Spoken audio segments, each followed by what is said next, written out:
అర్హతను బట్టి ఇందిరమ్మ ఇల్లు వస్తుందని, ప్రతి 2 నెలలకు ఒకసారి ఇందిరమ్మ ఇళ్ల ప్రక్రియ కొనసాగుతుందని మంత్రి పొన్నం ప్రభాకర్ తెలిపారు. సిద్దిపేట జిల్లా హుస్నాబాద్ మున్సిపల్ కార్యాలయంలో ఇందిరమ్మ ఇండ్ల పట్టాల పంపిణీ కార్యక్రమంలో మంత్రి పాల్గొన్నారు. కలెక్టర్ మను చౌదరితో కలిసి 144 మంది లబ్ధిదారులకు ఇందిరమ్మ ఇండ్ల పట్టాలను పంపిణీ చేసి ఇందిరమ్మ మోడల్ హౌస్ను ప్రారంభించారు. ఇందిరమ్మ ఇళ్ల కోసం ఎవరికీ ఒక పైసా ఇవ్వాల్సిన అవసరం లేదని, అర్హతను బట్టే ప్రాధాన్యత ఉంటుందని ఈ సందర్భంగా మంత్రి తెలియజేశారు. హుస్నాబాద్ నియోజకవర్గంలో మొదటి విడతగా 3500 ఇండ్లు మంజూరు చేశామన్నారు.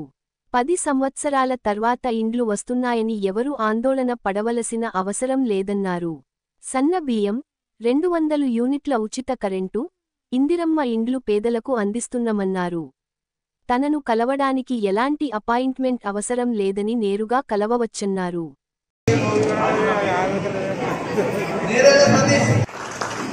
144 ఇండ్లు మొదటి సంవత్సరం ఇప్పుడు శాంక్షన్ అని, మళ్ళీ మీరు కట్టుకునే లోపల కొత్తగా ఇల్లు రానటువంటి ఇంకా చాలా మంది ఉన్నారు.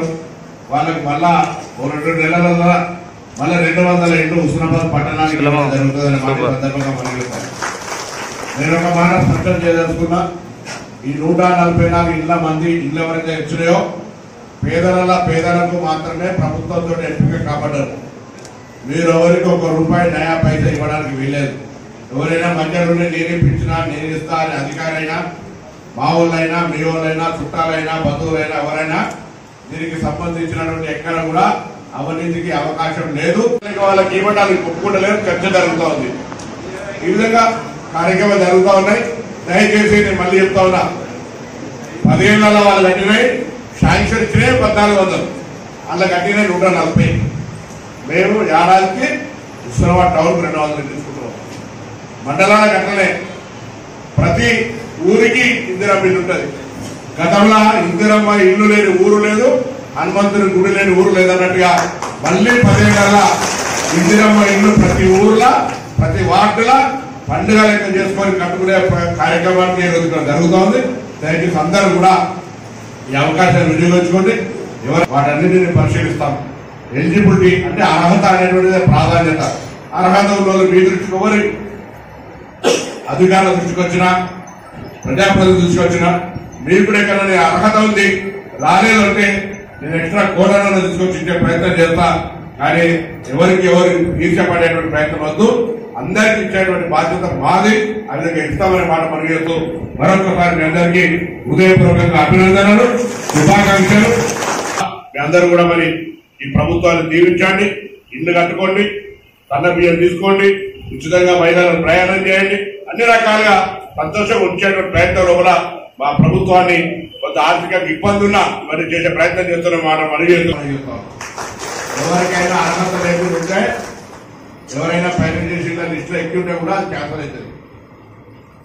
అర్హత ప్రాధాన్యత. అర్హత 500 మందికి ఉంటే అన్న పేదలకు ఇచ్చినాం, మళ్ళీ రెండోసారి మళ్ళా ఇస్తాం. ఇట్లా మండలంలో అన్ని మొత్తం నియోజకవర్గంలో 3500 ఇండ్లు ఈ సంవత్సరం ఇస్తున్నాం. మళ్ళా వచ్చే సంవత్సరంలో ఇంకో 2 నెలల మళ్ళా 3500 ఇండ్లు ఇస్తాం. ఇవి మీరు తొందరగా కట్టుకొని తొందరగా గృహప్రవేశాలు చేసుకోవాలని పూర్తిగా ఇల్లు కట్టుకోవడానికి మొదటి దశ ₹1,00,000 బిల్లు కావడానికి పెట్టుబడి కూడా లేదంటే మహిళా సంఘాలకు సంబంధించినటువంటి మీరు మహిళా సంఘాల సభ్యులు ఉంటే మీ సంఘం తరఫున ₹1,00,000 మీకు ఇచ్చి మీరు ఇల్లు కట్టుకోవడం ప్రారంభించి ఆ బిల్లు వచ్చిన తర్వాత మన వాళ్ళకి ఇచ్చే విధంగా కూడా సౌకర్యాన్ని కలిగేయడం జరుగుతుంది. తొందరగా కట్టుకోండి. దాని తదుపరి 10 ఏళ్ల తర్వాత ఇల్లు వస్తా ఉన్నాయి.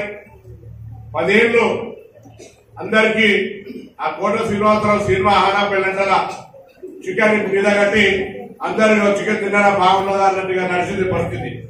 ఈ నియోజకవర్గంలో మొత్తం 1400 ఇళ్లు శాంక్షన్ చేస్తే ఒక్క 200 ఇళ్ల 150 ఇళ్లు హుస్నాబాద్ టౌన్ తప్ప ఏ మండలం ఏ ఊర్లోకి రాలే. ఒక్క మురుకనూరులో ఇల్లు కూలగొట్టేది కాబట్టి అది కూడా మానవ హక్కుల సంఘం పోతే అక్కడ 243 ఇళ్లు వచ్చినాయి. ఇక్కడ 160 మండలంలో 40 ఇళ్లు తప్ప 10 ఏళ్లలో నేను విమర్శిస్తలే. అహనా పెళ్ళంట సినిమాలో కోట శ్రీనివాసరావు చికెన్ లెక్క వాళ్ళుంటే మేము తప్పకుండా ఇలా సన్న బియ్యం ఇస్తూ ఈ విధంగా ఇల్లును కూడా ఇచ్చే మాట 200 యూనిట్ల కరెంట్ ఇచ్చే మాట అన్ని అమలై చేసి చూపెడుతున్నామా లేదా ఒక మాట చెప్పండి.